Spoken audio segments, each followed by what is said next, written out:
Pagkagising ko nga, ay bigla na lang ako nasa ibang lugar. Wow! Maaga nga pala kaming nagising dyan dahil nga may pupuntahan kami sa lugar kung saan walang mga chismos at pakilamera. Charis. Habang nag-aayos nga sila dyan ay ako naman nagpapakyut dito. Pinapakita ko lang naman ng walk up like this ko kahit wala akong tulog. Sa mga oras nga na yan ay paalis na kami at si Bebo muna daw ang magdadrive. Dahil nga si Daddy DJ ay hindi pa talaga nakakatulog. Alas 4 nga ang usapan pero alas 5 na mahigit kami makakaalis. Dahil nga malayo pa ang pinanggalingan ng dalawang couple na si Miss Rosel at si Michael na asawa niya. 6 nga lang pala kami dyan na magkakasama at magkakakouple. Inabot na nga kami ng liwanag sa daan kaya naman naisipan na nilang mamalengke. Diyan na nga pala kami namili sa bayan ng Bataan dahil nga sa pupuntahan namin ay malayo daw ang mga bilihan.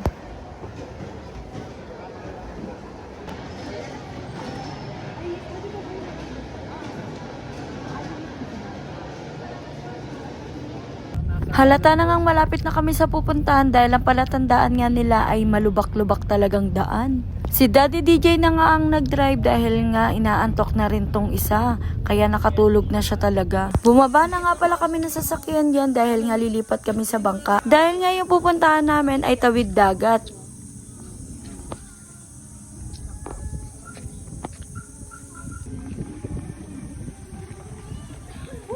Kung makikita nyo nga yung unang pinuntahan pa lang namin ay napakaganda na talaga ng buhangin, white sand, 'di ba? Halos sigit 10 minuto nga bago marating ang isla. Kung makikita nyo nga malayo pa lang ay napakaganda na talaga nito. Unang punta ko pa lang ay sobrang nai-inlove na talaga ako at gusto kong bumalik pa rin dito.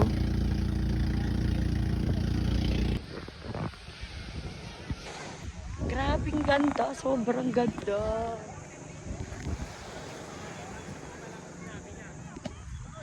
Pagkadating nga ay nagprepare na kami ng kakainin dahil sobrang gutom na talaga kami. Dahil nga inabot din ng ilang oras yung biniyahin namin papunta dito.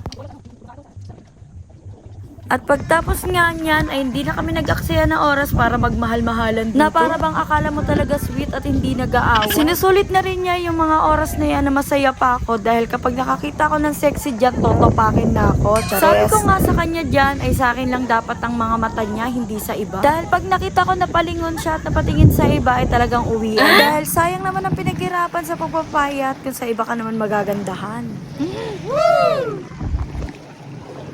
At sinulit na nga namin ang mga oras na to at hindi mawawala talaga ang mga pictorial. At kinagabihan nga ay nag-stargazing kami dyan, nagkwentuhan, nagtawanan, sobrang saya ng gabi na yan. Na para bang wala kang problemang iniwanan. Diyan nga pala kami sa tent na dala-dala namin natulog, kaya nakatipid talaga kami sa kwarto dyan. Kung balak mo man pumunta dyan ay magdala ka na lang ng sariling tent. Dahil mas makakatipid ka talaga.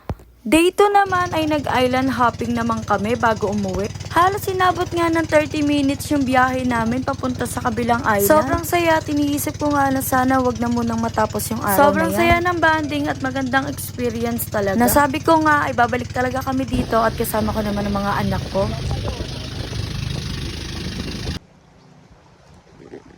Video mo ako tutukan. Video mo lang.